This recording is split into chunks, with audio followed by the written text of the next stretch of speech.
Have you heard about this personal and professional podcast? Coaching in Session with your host, Michael Rearden.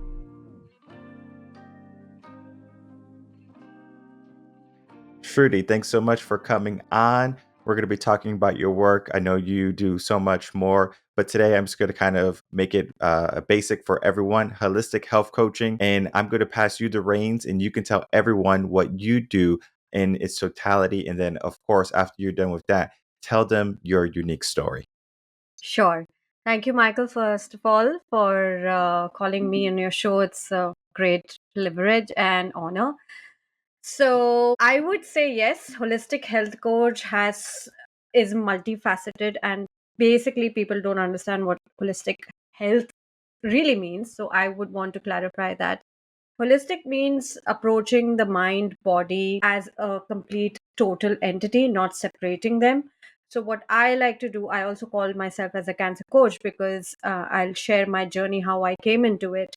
But holistic coaching, I would say components of your physical body, talking about nutrition, taking care of your exercise, plus taking care of your emotional health versus any trauma or any sort of blockages you have there, which also prevents you to moving ahead and creating this like non-abundant lifestyle, and hence understanding the root cause that your emotions play extremely important role in you getting diseases. And that's where I like to educate people as to how did they come where they are right now, what is the issue they are suffering, connecting the more physical and the mental space both together.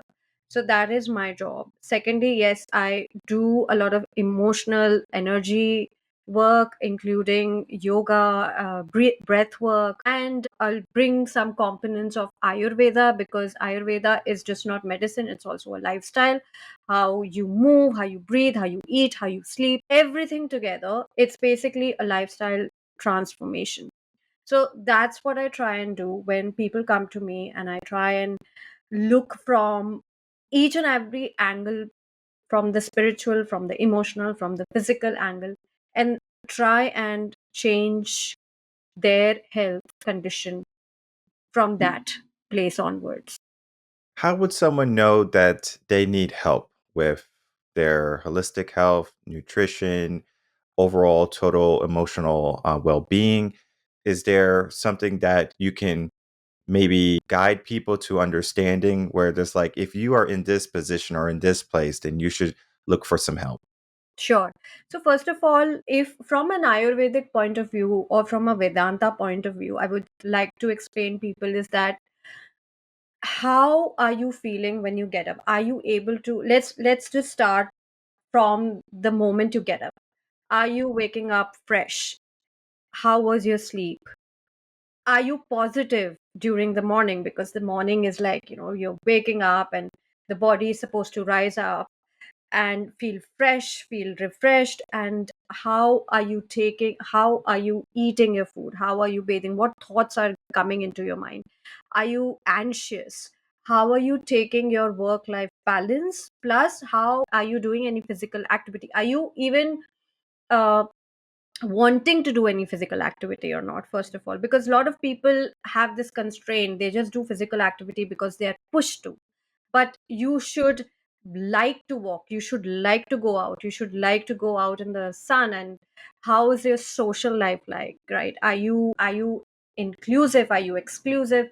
Are you trying what is your relationships with your parents? How is your relationship with your spouse, your children? Every each and aspect is a holistic, from a holistic view. So if there is any constraint in any of this area, you need help, or you need to look at from a very different angle. Because when you look from that holistic angle, there you can realize that, okay, I need to, if supposedly I'm not feeling well, I don't wake. For my example, I was never a early morning person. I was like, I always woke up so late, like 9, 10, and my mom used to shout at me. But I didn't know that it was some nutrients in my body, or I was deficient in certain vitamins and minerals that was making me lethargic. I never knew from that angle. But when I changed certain things, my body automatically uh, is now in it just automatically wakes up because it's rested well, I am eating the proper food. So each and every aspect of your life, you should look from that angle, from that perspective, and not wait for anything drastic to happen, such as a disease, because no matter what, as being a cancer patient myself, prevention is always better than cure.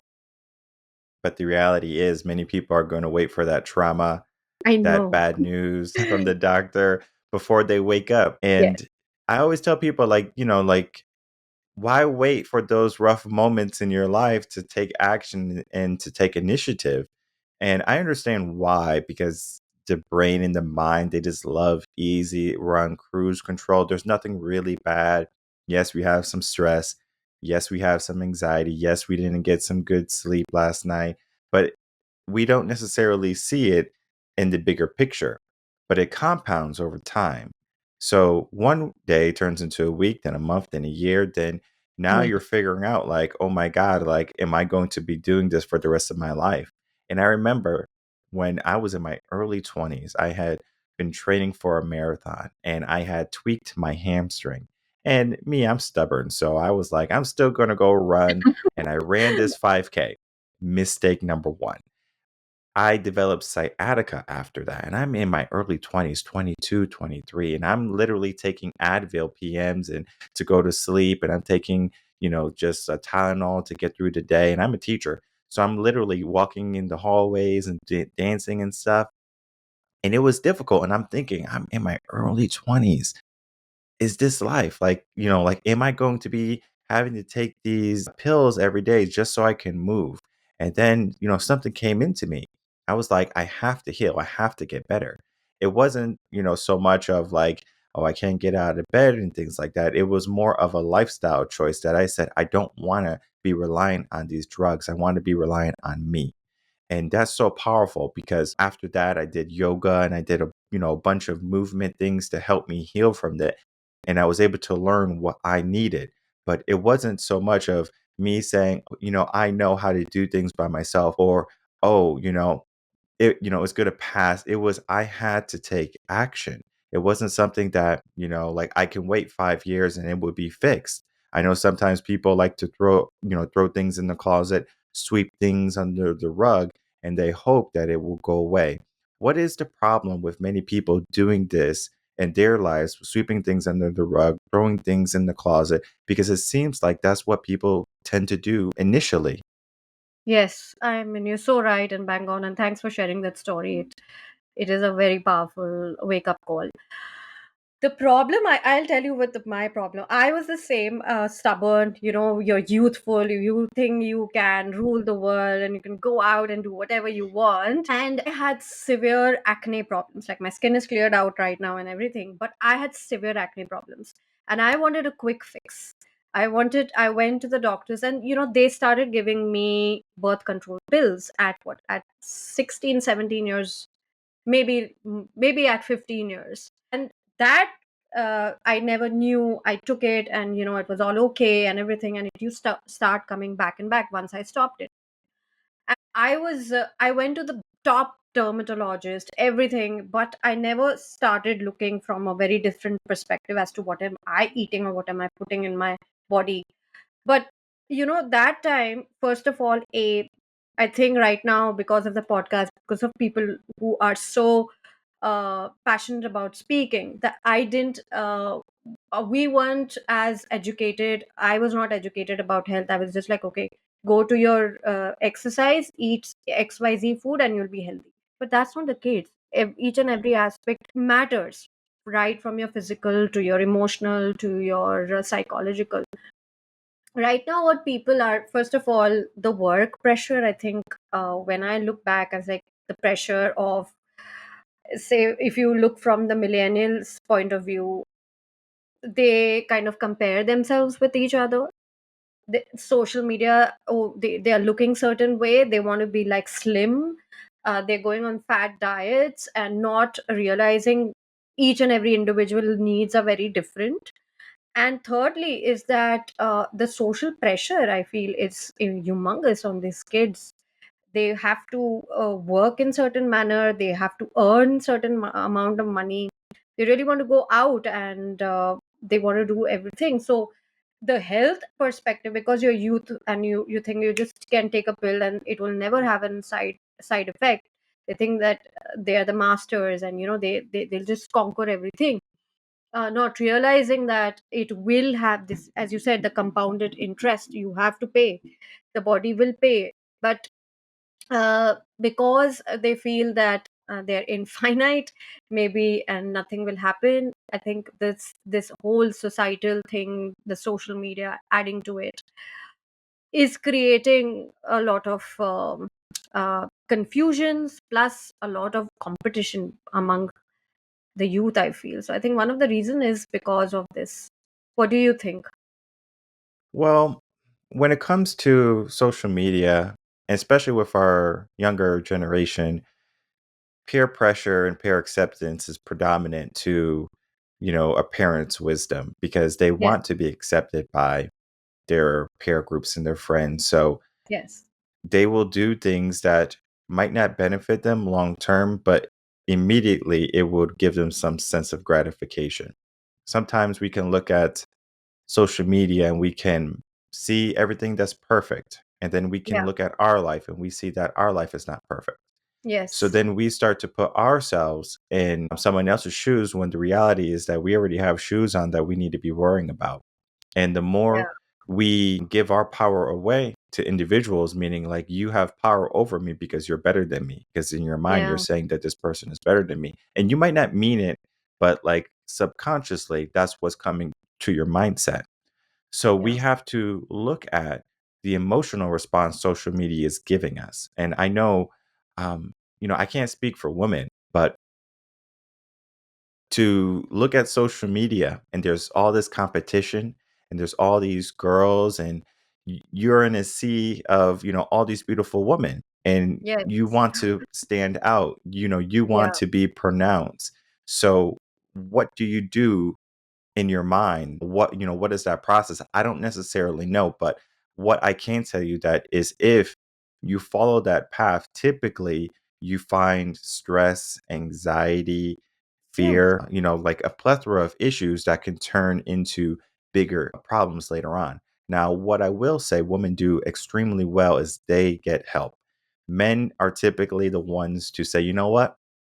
I'll do it by myself. I'm gonna fight through this. A Yeah. woman will get self-help, personal development, Right. some type of support more readily. And this is important because, you know, social media, I would say, is more for women than for men today, even though men are, are definitely consuming it. But Yeah. this is something that we have to look at the emotional response. So you have a young teen or young adult, they see, this perfect lifestyle and they try to get it, they vie for it. What is the negatives to that long term if they continually go down this path that is not true to their identity? Yeah. I think that's a beautiful question.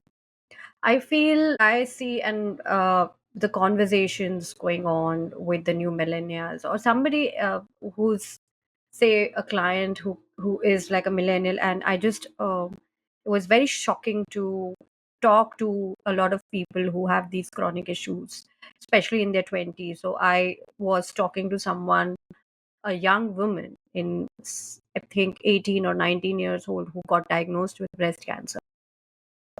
It was so shocking, like really shocking. And she had a lot of stress in her life earlier on, maybe some traumatic situations in the childhood. And what I feel is this whole burden of being someone, as you said, like comparing yourself to someone and really wanting things. First of all, we don't, at that certain age, like when you're young, you want everything. You want everything, which is also not good for you, not realizing that it can harm you. So it all starts from the grassroots levels, I feel. Even in schools, and even the parents put a lot of pressure on the children also, that you have to get some XYZ grades or XYZ marks, and you need to go to this activity, you need to go to this activity. Like, we're forcing children to become superheroes from the age of what, 4 5 years old, not understanding what the real that kid wants, what are his choices, what is the real thing which he wants. And that, I think, really affects the personality, and that uh, doesn't mold that child into something, and he doesn't connect with himself. He only connects with the outer world because he has been given this impression that I have to look good, I have to have XYZ grades, I have to have some qualities, no matter what it is conflicting. And that conflictions happen from, and it goes from that certain age to your elder. And when you get to certain point, I said, oh my god, I am not this person I thought I am. And then, there's like a whole, I feel that we have to unlearn so many things as an adult, because we've been taught certain XYZ things, and you have to really find again yourself. So it starts from the grassroots levels, and like, it's such an important topic what you've brought, that we have to the good health, the good generation. If you really want to build right now, it has to start from your childhood. I've seen in America, not in America, now in India also, the obesity is rising. Like, one of the root causes of cancer is obesity. I was reading some article, and it's not even genes these days, it's obesity. And a lot of people in US, the children are obesity. India, I've never seen children obese. Now all they want to do is all eat chocolates and like colas and candies and everything, and we've never have eaten those kind of foods earlier.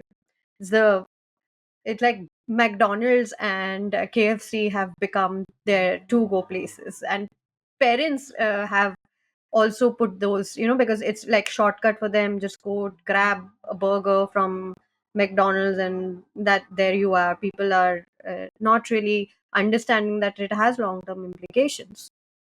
So I think it is, for us, it is high time that we take a step back.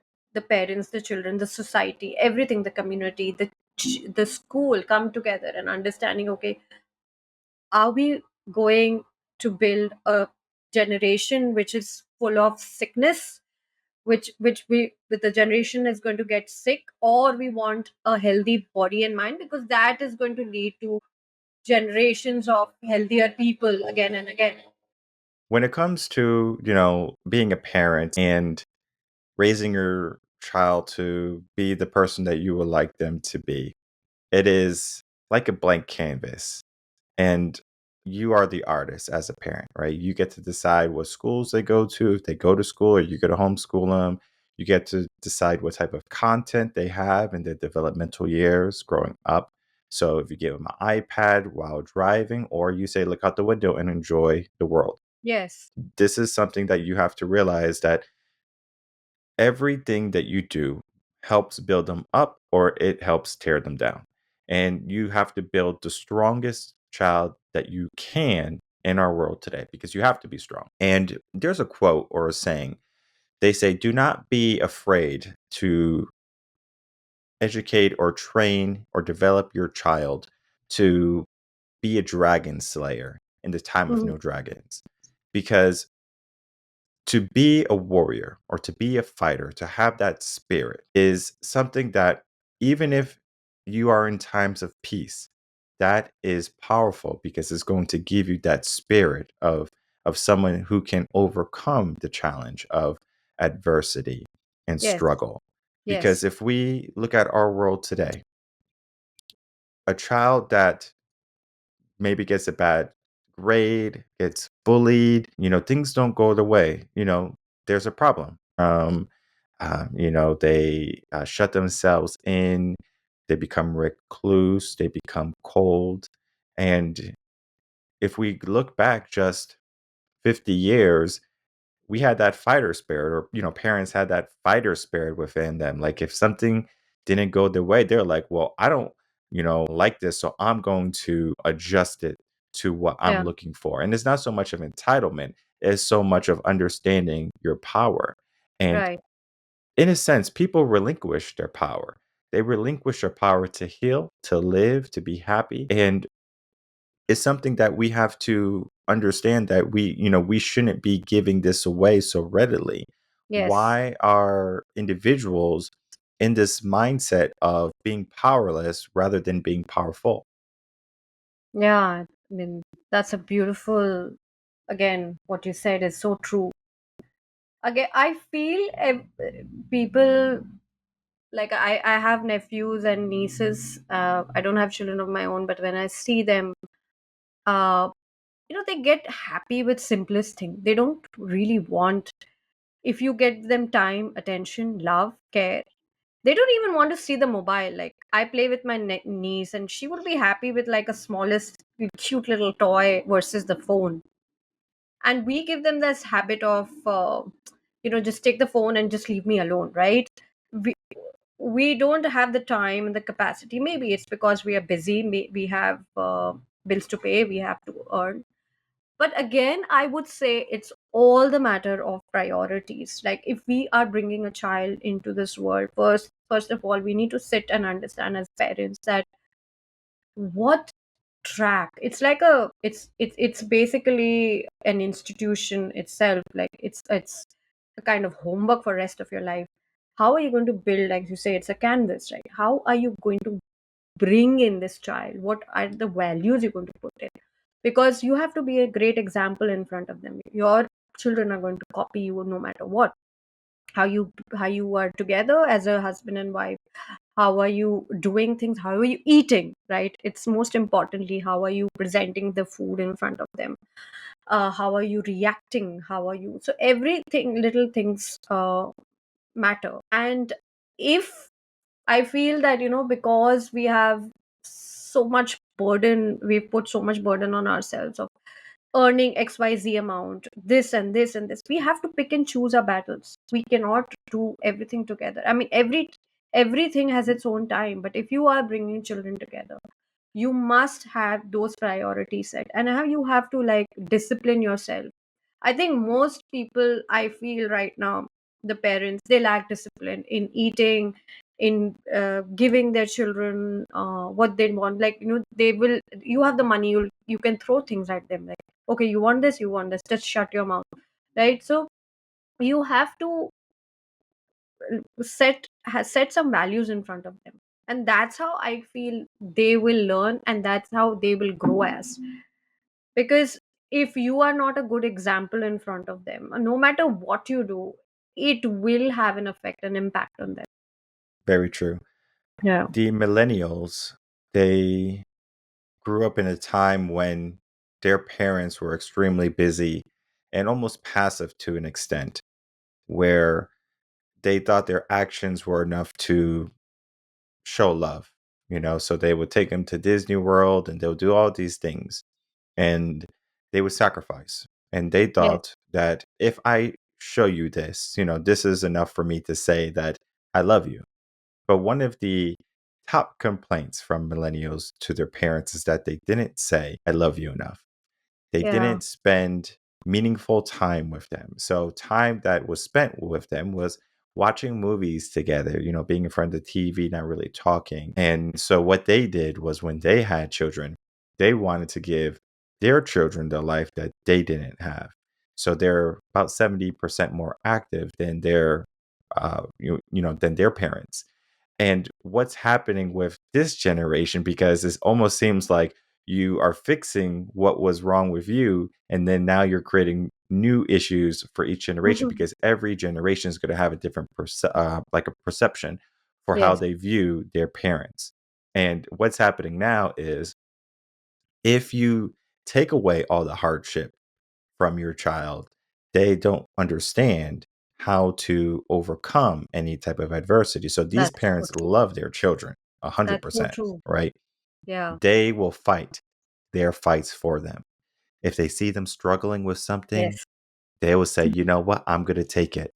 Yeah. Maybe back in the day when they were young, they wanted McDonald's, a Happy Meal, Burger King kids meals. Yes. They wanted something, pizza every week.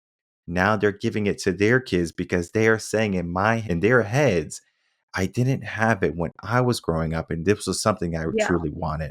And now yeah, it's causing a plethora of health issues, as you said early on, obesity, and then that's going to cause now anxiety because now they have to look a certain way, but they're overweight. They might be being made fun of.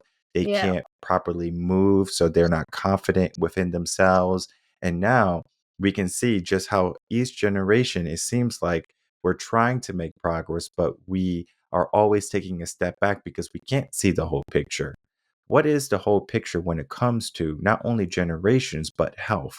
Because if we wake up in the morning and we go for the bacon, egg, and cheese with all the grease and Mhm. stuff, it might taste good, but we don't see the consequences of it, not only within our time span, but within each generation that passes us.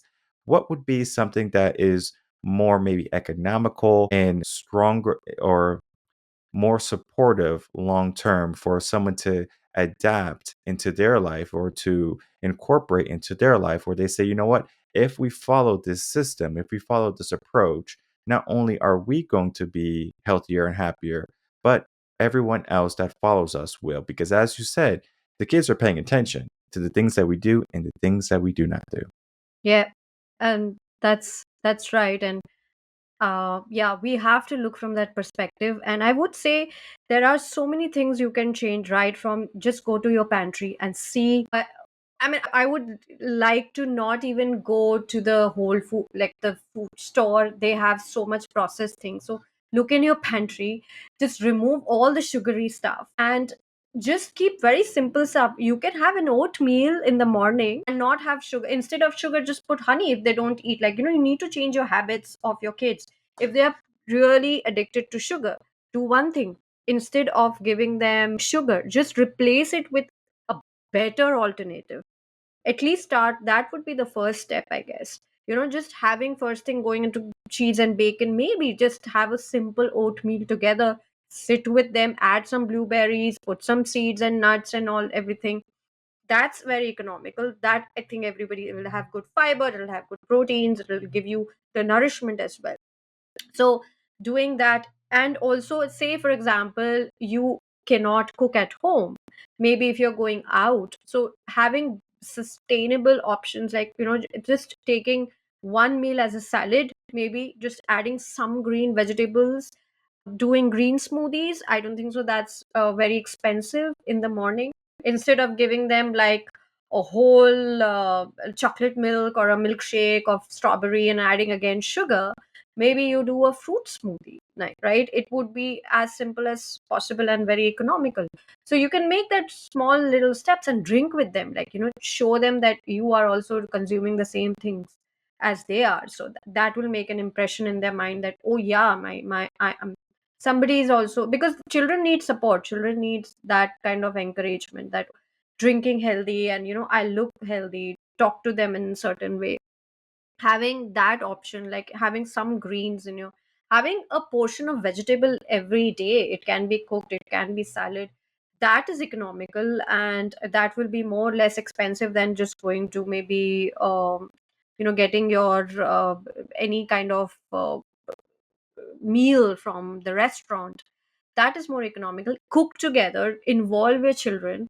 But you need to change first, that you don't want to go and just Mhm. have the coffee and the bagel in the morning, instead of just having together and deciding the meal. Okay, today we are going to do green smoothies. Like, I generally make my niece excited about the food. Oh, today we are going to eat spinach, because maybe you'll get strength, or Bugs Bunny would eat a carrot, and look how healthy he is and how fast he runs, and look at papaya, he have has spinach, and how muscles, big muscles he has. So we have to like train their brains, and you must do the things yourself. So like, having green vegetables in a day, having some green, maybe just smoothies, and having oatmeals instead of those processed cereals which has, I don't know how much amount of sugar in it, is a good start, and it's pretty economical. I think everybody can do it. Having more, like, a lot of children these days are dehydrated because either they are drinking coke or they are drinking sodas. Instead of that, just give them like lemon water, and honey, or just a better option, or just a lemon water, and that would be more sustainable for you, and that they will hydrate themselves as well. So changing their habits into something better, I don't think so. It's like, it's a myth that eating healthy is so expensive. I don't believe so. Very true. This is one of the reasons why I wanted to bring it up, because if you're not feeling well, one of the first things I would do is check your diet. Because if your diet is not right, then you're not going to be right, your body and your mind. And you just have to be able to figure out, all right, is this food beneficial to me? If you're eating a bunch of sugar, for example, it might taste good, right? It's sweet and everything, but it's packing on the pounds. It's messing with your brain. It's probably giving you some type of fatigue or some type of cloudy mind. And you can't have that when you're trying to progress. Because if you want to be a better version of yourself, you have to be in alignment to what that person is at the end. So you have to be able to envision the person that you would like to become. And then when you see that person, you have to say, what are their habits? Are they going out and eating cake and ice cream and hamburgers and hot dogs? Yeah. Or are they doing something that's a healthier option? And as you said, 100% correct. It is a myth that people think that, being healthy costs a lot more money. And the reality is, no, being unhealthy is going to cost you more money in the long More run. money. Yeah, Think of absolutely. all the medical bills that you're going to have to pay Yeah. because you're not being healthy today. Yes. And this is something people don't pay attention to. It's almost like they say, well, the upfront cost is more right now, but the long term you're going to save. People only can see the $5 versus the $7. So they're like, well, this is $5, so this is cheaper. This is what we can afford.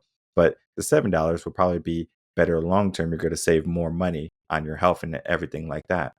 When we look at the aspect of a person trying to, change their diet, their emotional state, just trying to live more holistically, more naturally, going out more into the sun, there's going to be many roadblocks along the way. Yeah. The biggest roadblock is comfort. We love comfort. The brain loves to be in homeostasis. The brain loves to find a nice, comfortable spot.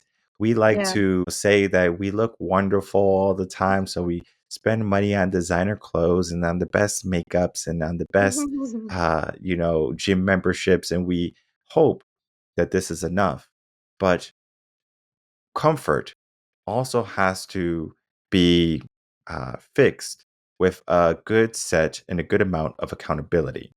Because if you can't remain accountable for the things that you do and the things that you don't do, you're going to continually seek that comfort, but the negative type of comfort. I'm not saying that you can't have a comfortable life, but there's going Yeah. to be good comfort and bad comfort. And typically, one of the best things I believe a coach does is they are not only accountable for you, but they raise your level of homeostasis, meaning the level of life that you have right now, you might be okay with it. But after working with a coach, you elevate your level of life. And it might take some time. It could take months, it could take years, maybe. I'm not sure where you are, because depending on how harmful you were to yourself, it could take some time. Think of if your room is dirty. You have to clean that room. It's not like, okay, all of a sudden you snap your fingers and your room is clean. You got to pick up the dirty clothes. You got to bag up the dirty trash. It took time for that to Yeah. accumulate. Unless you had a party, then, it was one day. Right. We have to be able to see how much time we have spent hurting ourselves and then kind of look at the timestamp for how long is it going to take us to get better.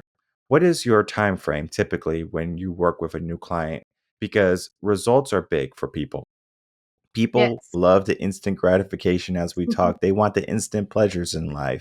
How Yeah. long can you expect, or should a client expect, for them to be in a better place Yes. mentally and physically? Yes. Yes. And that's so true. Everybody wants like instant results. They think, some people I've worked with, that I've changed my diet for a week. When will I get when will I lose my pounds? Right? Yep. Yeah. I've dealt with certain people like that. But Okay, I want to discuss very important thing over here from with me. When I was going through cancer and I had this chemotherapy going on, before chemotherapy and after chemotherapy. So before the therapy, I was not inclined towards nutrition. I was doing whatever I could, but then I started working with a coach myself, and the first two chemos was brutal. Like, I can't even tell you how brutal it was. Like, I thought I'm gonna die. uh, when I changed my diet and I was going through, I could see the results each day. Like, because I had this connection with my body, I started maintaining having this connection. I could see small little nuances every day of change, because I took a step back and I was really like mindful of those changes. And you won't believe that, it had such a profound change on my thinking, on my fitness level, on my side effects. And in that, like, after four chemos, the cancer was completely gone. Because obviously I did a lot of things, worked on my mindset, worked on my physical body, emotional body. A lot of healings were going on. But all I want to say is, at first, that it all depends upon in an individual. But if you are disciplined and if you really work on yourself and you are in that acceptance mode and of letting go mode, I feel that even in 21 days, you could start feeling the difference. You could see, noticing the difference in your body, in your mindset, if you do the work. But the work is like, your coach can only guide you. Like, you can only guide the horse till till the river. He has to drink it. He has to drink the water, and then only his thirst will go. So you have to do the work.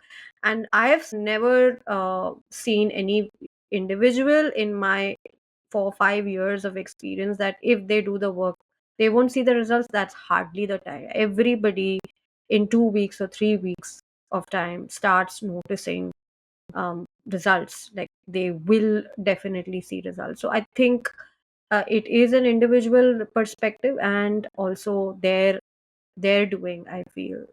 But initially 2-3 weeks, I feel, is good enough to change, because every 21 days we change our palate. Like, the mouth palate changes, our habits change, a lot of things change. So 21 days is a good time to keep in mind that, okay, I'm going to do 21 days and let me see what happens. Yeah, it's important to understand change within yourself versus the goal that you're trying to reach. For example, if you wanted to be a certain weight, of Yeah, course, like if you are 100 pounds overweight, 21 days might not be enough, right? If you want yeah, to do it in a healthy, set manner. yeah, But how you feel in those 21 days with just diet changes, mental changes, yoga habits, meditation practices, all of these things are going to change how you feel. And it does absolutely. happen very quickly. We do have to understand that. And it's so important that we don't go alone. We do this together, because if we have been doing the wrong things for so long, typically you're going to wait until something bad happens in your life and you're going to say, oh, this is bad happening. We have to be able to look in the mirror and say, hey, this needs to be changed. And Yes. if you need help and guidance for that change, you have to reach out to someone. You have to say, you know what? It is time for me to have a new stage. Yeah. It is time for me to have a new year. It is time for me to live in a new moment. It is time for me to live in prosperity and abundance and meaningfulness. All of these things that we vie for, we have to overcome our lesser version of ourselves. And if that is you, you have to just, again, find someone who's going to be that support system for you, because it is, our systematic approach to how we raise children that kind of leave us into this mindset of where we are as adults. Many adults are just not equipped to handle adult problems. They have Yeah, to learn through it. But absolutely. sometimes it could take too long to learn through it. So sometimes we need some wisdom. We need someone who has already walked the walk and lived it. And then for them to give us the secrets of their wisdom and of what they have found that work not only for them but for their clients. And I believe that it's going to be, reaching out to you today and trying to figure out, like, how can we get back to a healthier style or a healthier way of being? Where is the best place for people to reach out to you? Yes, so they can reach out to me. I have my website called www.awaanahealth.com. That's AWAANAHEALTH.com. They can reach out to me on my social media handles. Shruti_Sethi_ is my Instagram. I'm on Facebook and I'm on LinkedIn. So anywhere, I mean, just type in my name, Shruti Sethi, cancer coach, and they can find me. Excellent. And I love speaking with you today. Always love getting a different perspective. I learned so much from speaking with you today. And it's so important, for us to continually educate ourselves and for us to enhance ourselves as we go. What would be a takeaway you would like the audience to have? Yes, I would say don't compartmentalize your health. If you are going through certain anxiety, if you think you are depressed, reach out, talk to someone, because that is the beginning of something which can transpire into something big. So don't wait for a huge setback, as you said, setback, and then only we wake up. But now the plus point of social media is that people like you and people like me, they are trying to help with our stories, that listen, you can reach out to the right people and you can find the right people. It's not hard. It's the willingness of the individual.